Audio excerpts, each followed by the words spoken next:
Thank you for joining me, Reverend Dr. J.W. Morrison, theologist. If you look behind me, there's one of those acrobatic planes. I'll see if I can get a better view of it. I don't know if you can see that or not, but it's an acrobatic type plane. Trying to write a message out there of some kind. Look at that footage, viewers. Look at that.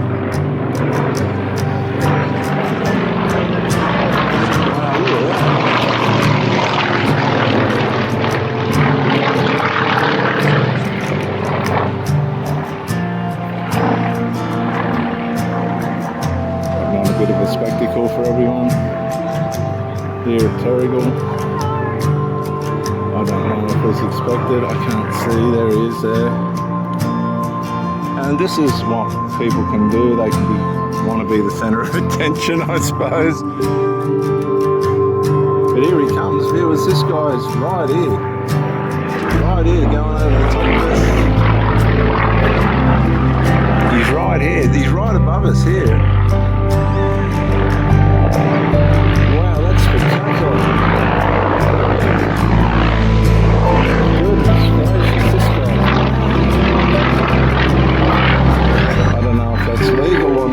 Definitely pretty confronting. The little dog's freaking out a bit, and so am I. We're just waiting for the wind to come in here at Terrigal. There he goes again. There he is, coming straight towards us. Look at that. It's amazing.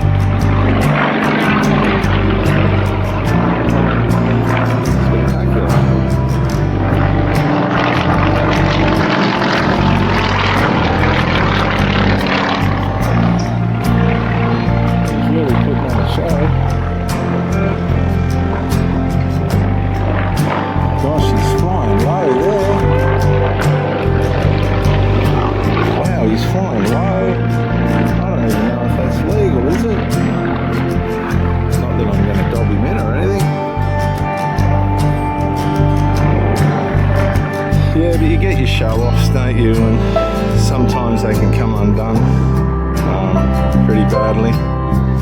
And we're all attention seekers to some extent. I'll just pull that back.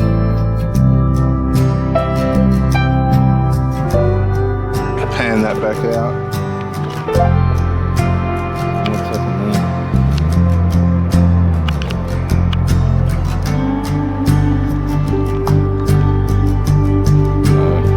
Happened. Sorry viewers, something's happened to the... Oh no, there we are, we're panning out now. Yeah, the passage of scripture that I'm up to in the Proverbs is relevant. I'll just pull it up.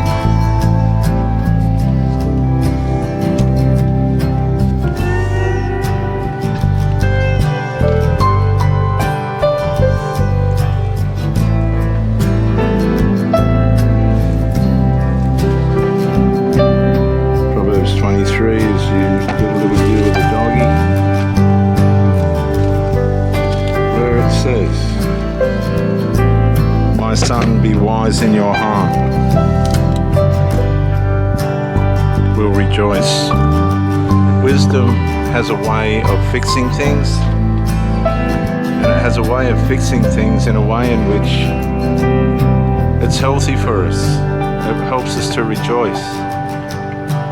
And I think that plane was trying to write no. We've got a boat thing on today, and I think it was trying to write no, but it's all too late. It's all happened. Contrary to unresolved, when you do resolve things, it brings health to your body and healing to your bones. And people rejoice when things are resolved. That's just what they do. But it can bring terrible sickness and sadness when there is unresolved. The inmost being will rejoice when your lips speak what is right.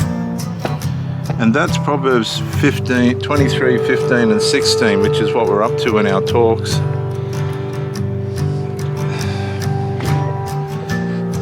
Your innermost being rejoices I think it's wonderful when there's a problem and it gets fixed and resolved, and that doesn't happen all the time anymore. But when it does happen, it's absolutely glorious. It's absolutely wonderful. And this is what relationships are about. It's about fixing things, it's about restoring things, it's about keeping things on track.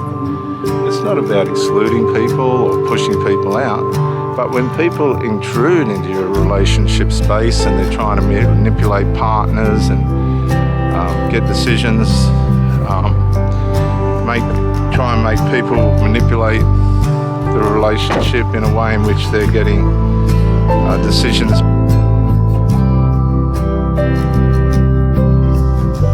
made that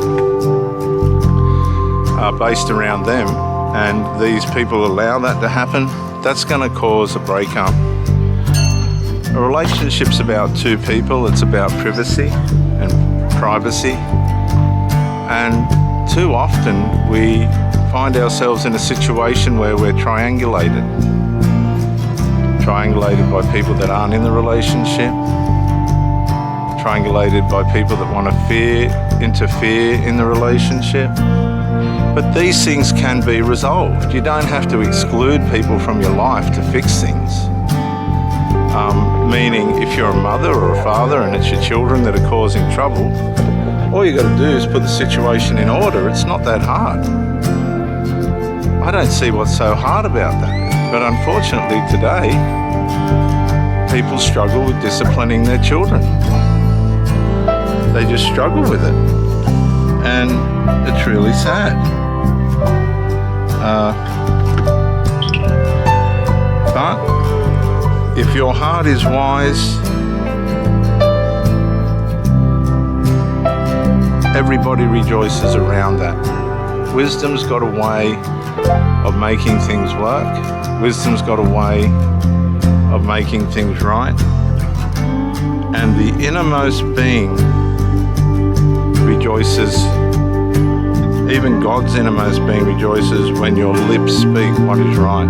Too often we get tied up in things that aren't right. We try and justify things that we shouldn't. Be in a relationship where somebody's trying to justify something that's not right. There's no need for that. And this is a problem.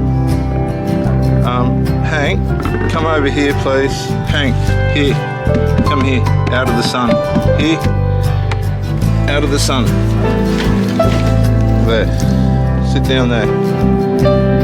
Out of the sun, mate. It's too hot over there.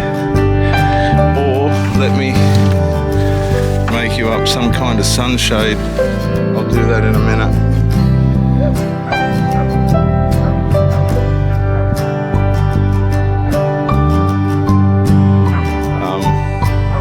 You don't have to fall out with people to create boundaries, but unfortunately sometimes when you do try and put boundaries in place, people will fall out with you because they're going to put on resistance.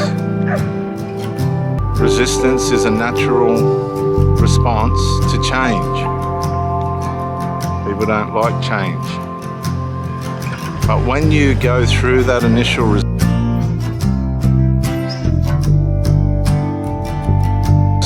and opposition, and you get things right, you've got things on track, everybody's working together to make things right, the mother and the father don't care about the boyfriend, it's up to the daughter to work it out.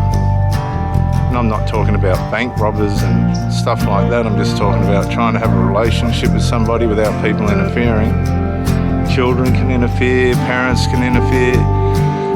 Triangulation has so many aspects to it. But if you put boundaries around what's important, if you put boundaries around what really matters, ultimately people will have to respect that or be left out themselves. And that's what makes it matter. When you do that, it takes away any doubt that that's the way to go. And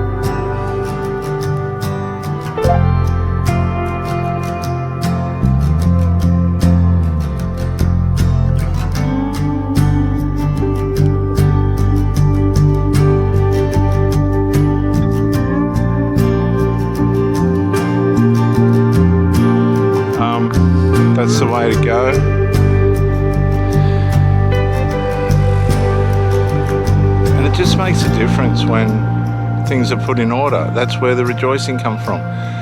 Things lift, the vibration lifts. When things aren't in order, the vibration drops. So everybody has different ways of dealing things. There are basic ways in which things can be made better, and there are ways in which things can be made worse. But simple boundaries, people respecting those boundaries. If people don't respect your boundaries, they're the ones that have got to be put in order. Too many times I've seen these interferers try and manipulate the relationship to suit where they're at instead of where the relationship's at. And if you've got a partner that's allowing triangulation to overtake the relationship, it might be a good idea for you to have a think about whether you're with the right person or not. You don't have to judge that person, but think about whether you're the right person or not. I'm Reverend Dr. J.W. Morrison, theologist. Thank you for coming in, and bye for now.